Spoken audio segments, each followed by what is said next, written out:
86 સમાજ મહિલા ગ્રુપ દ્વારા બાળકો માટે કોમ્પિટિશનનું આયોજન કરવામાં આવ્યું। વડોદરા શહેરના ટીપી 13 વિસ્તાર ખાતે 86 ગામ મહિલા સમાજ ગ્રુપ દ્વારા આજરોજ બાળકોમાં જાગૃતિ અને અવેરનેસ માટેના કાર્યક્રમ રાખવામાં આવ્યો હતો, જેમાં આગામી સમયમાં આવતા તહેવારોના ભાગરૂપે રક્ષાબંધન પર્વને ધ્યાનમાં રાખીને સમાજના 30થી વધુ બાળકોએ ભાગ લીધો હતો, જેમાં બાળકો દ્વારા રાખડી તેમજ પૂજાની થાળી સરસ સજાવવામાં આવી હતી, જેમાં બાળકોને પ્રોત્સાહન રૂપી ઇનામનું વિતરણ કરવામાં આવ્યું હતું।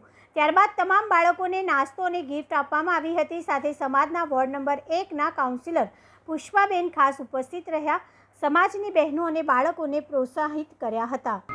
આગામી રક્ષાબંધન ભાઈ બહેનનો પવિત્ર પ્રેમના બંધનનો એક તહેવાર છે અને રક્ષાબંધનના પર્વ નિમિત્તે 86 સમાજના બહેનો અમારા એ બહેનોએ 8 થી 13 વર્ષના દીકરા દીકરીઓની એક સ્પર્ધા રાખી હતી, રાખડી સ્પર્ધા, અને એનું આયોજન આજે બાલકૃષ્ણ ગરબા ગ્રાઉન્ડમાં કરેલું હતું।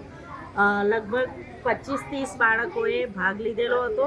એમાંથી થાળી સજાવવાના 3 નંબર આપ્યા છે, 1 થી 3 નંબર, અને રાખડી જેણે ખૂબ સ્પેશિયલ બનાવી છે એના પણ 1 થી 3 નંબર આપીને એ લોકોને પ્રોત્સાહિત કર્યા છે। આવી રીતે સમાજની અમારા બહેનો છે એ દરેક તબક્કે ખૂબ પ્રગતિમય કાર્ય કરે છે, એમને ખૂબ ખૂબ અભિનંદન આપું છું। અને બાલકૃષ્ણ ગરબા ગ્રાઉન્ડ એ તમારા સૌની માટે આપણે તૈયાર કરેલું છે, એનો ઉપયોગ આજે સૌ પ્રથમવાર થયો છે, એ બદલ હું આ બહેનોનો આભાર માનું છું। અને તમામ બાળકોએ જેણે પણ ભાગ લીધો છે એમણે ખૂબ દિલથી ભાગ લીધો છે અને ખૂબ સારું રાખડી પણ બનાવી છે, ડીશો પણ ખૂબ સરસ સુંદર સજાવી છે। એ તમામને ભાગ લેનાર તમામ દીકરા દીકરીઓને ખૂબ ખૂબ અભિનંદન આપું છું।